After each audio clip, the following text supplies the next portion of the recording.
पूजा विति राही, that's my name. हमारे यहाँ पर सरनेम सुनते ही सबसे पहले लोग ये पूछते हैं कि राही कौन होते हैं। ऐसा है कि राही कवि होते हैं। पहले दादाजी थे, उसके बाद पापा और कुछ रिश्तेदार, पर मैं नहीं थी।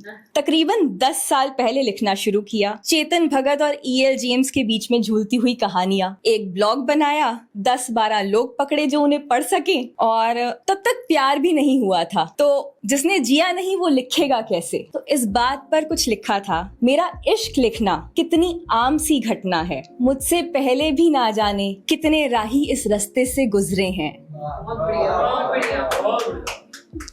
शुक्रिया। और ये बात हकीकत से भी ज्यादा सच है कि जिसने जिया ना हो, ऑब्वियसली प्रेम को किसी खूबसूरत से, मीठे से, बारिश के बाद की गीली मिट्टी सी सुगंध से वैसा ही समझता है प्यार को, उससे ज्यादा नहीं। मेरी भी वैसी ही सोच थी, दिल की कहानियां और उनमें खुशनुमा से जज्बात लिख रही थी। पर इश्क मोहब्बत को ठीक से ना जानते हुए भी इतना जानती थी कि मुझे कैसा इश्क चाहिए। तो उस पे लिखा था कि किसी कहानी, किसी किताब, किसी कविता, किसी शायर की अल्फाज सा नहीं चाहिए, मुझे मुझ जैसा ही मेरे माप का इश्क चाहिए। फिर जिंदगी में उसका आना हुआ, दोस्त बन के आया था, दोस्त से थोड़ा ज्यादा हो गया। वो कहते हैं ना, अपने आप में जैसे अधूरे से लगते हैं, कोई मिल जाता है तो पूरे से लगते हैं। कहानी इतनी सी है बस, जिंदगी की सवेर से सांझ के दरमियां साथ चलने को हम राही ढूंढने लगते हैं। तो कविता वाली नहीं थी, परी थी। ये वो नाम था जो मैंने खुद को नहीं बल्कि उसने मुझे दिया था, जिसे लिखती तो ऐसे इतराती थी मानो गले में पिया का दिया 9 लखा हार। तो कहते हैं ना, सिंपल से सपनों वाली, सिंपल सी आदतों वाली, सिंपल सी लड़कियों को, सिंपल सी लड़कियां जब पड़ती हैं प्यार में, बड़े बड़े सपनों वाले, अनोखी सी आदतों वाले नॉट सो सिंपल लड़कों से, तो ना तो उनके मन मुताबिक नॉट सो सिंपल बन पाती हैं और ना अपने ही जैसी पहली सी सिंपल रह जाती हैं। पर फिर भी ऐसा था कि जो मिला उसमें इतनी खुशी थी कि इस बात का गम नहीं किया कि क्या नहीं मिला। उसके ऊपर था कि खुश हूँ कि उसकी जिंदगी का आखिरी पड़ाव हूँ, खुश हूँ कि उसकी जिंदगी का आखिरी पड़ाव हूँ। वो कहते हैं ना, जिन्हें मंजिल मिल जाए राहें नहीं भटकते, जिन्हें मंजिल मिल जाए वो राहें नहीं भटकते। और इसके चलते खुद पर एक गुमान सा होने लगा था, जिसके लिए लिखा था कि मुझसे पहले भी किसी ने तुम्हें छुआ होगा, मुझसे पहले भी किसी ने तुम्हें छुआ होगा कोई जिसने तुम पर अपना हक जताया होगा। मांगी होंगी उसके संग ना जाने कितनी मन्नतें, मांगी होंगी उसके संग ना जाने कितनी मन्नतें, किसी पर तुमने भी अपना तन मन लुटाया होगा। चलो मान लिया कि हुआ होगा तुम्हें हमसे पहले भी कई बार, मगर सच है कि हम जैसा इश्क जिंदगी में पहले कभी किसी से नहीं हुआ होगा।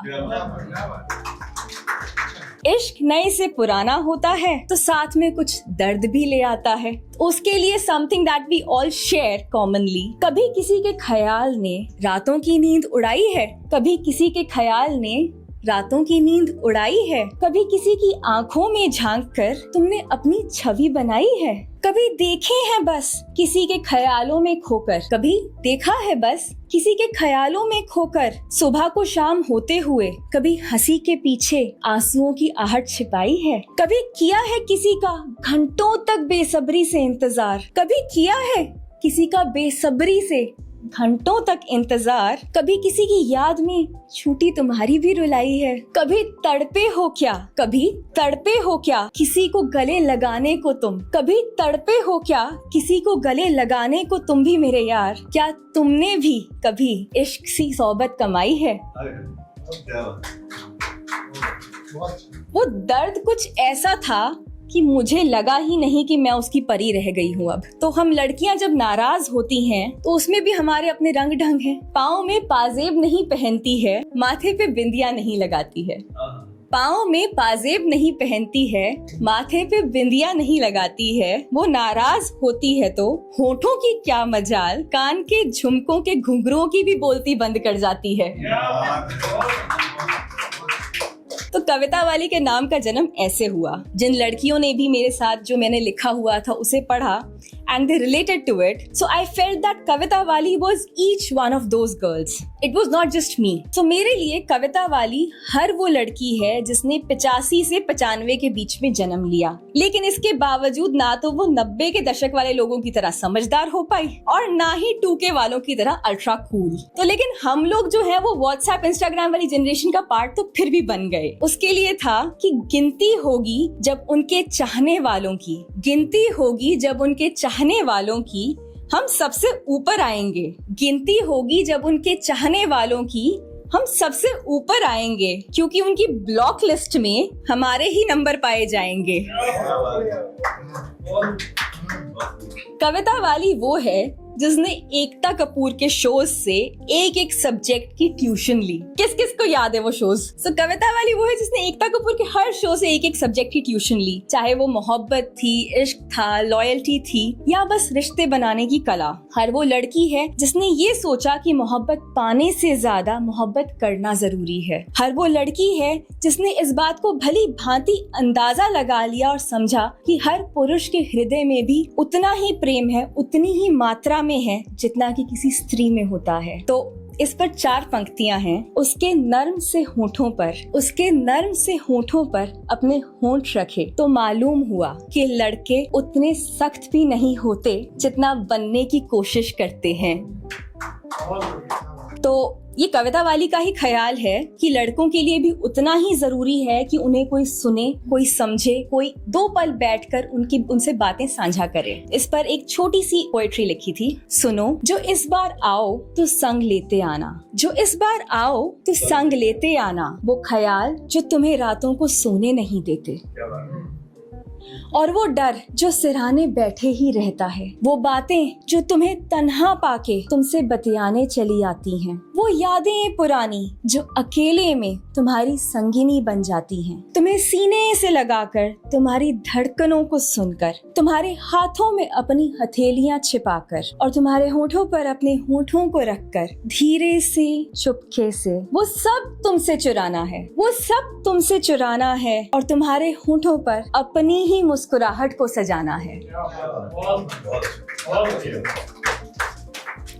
Although this is a bit sad for men not to be able to speak, there are times when we have a lot of moments. हम अकेले बैठे होते हैं और हम किसी को याद करते हैं तो जरूरी नहीं कि वो मोमेंट सैडनेस का हो। बहुत बार बहुत सारे हैप्पी मोमेंट्स होते हैं जिसके साथ हम किसी को याद करना चाहते हैं। So this is my last poetry that I am going to dedicate to those happy memories. किसी गरम चाय के प्याले के जैसे हैं तुम्हारे ख्याल। क्या बात, किसी गरम चाय के प्याले से हैं तुम्हारे ख्याल, जल्दी जल्दी में कई मर्तबा जुबान को जलाया है, जल्दी जल्दी में कई मर्तबा जुबान को जलाया है और बाद में उन्हीं लम्हों को याद करके अनायास ही होठों को उंगलियों से सहलाया है। तुम्हें सोचना ठीक वैसे है जैसे समंदर किनारे आया कोई व्यक्ति डूबते हुए सूरज को देखते हुए वक्त की सुध खो देता है। तुम्हें सोचना ठीक वैसे है जैसे समंदर किनारे आया कोई व्यक्ति डूबते हुए सूरज को देखते हुए वक्त की सुध खो देता है। ठीक वैसे ही जैसे कोई बच्चा नींद में से उठ के किसी ख्वाब के चलते रो देता है, जैसे अपनी मनपसंद मिठाई को कभी ना खत्म होने की उम्मीद में हम धीरे धीरे खाते हैं, जैसे अपनी मनपसंद मिठाई के कभी ना खत्म होने की उम्मीद में उसे धीरे धीरे खाते हैं, जैसे किसी बीते हुए कल को जीते हुए आज में जीना या सांस लेना भी भूल जाते हैं। Thank you.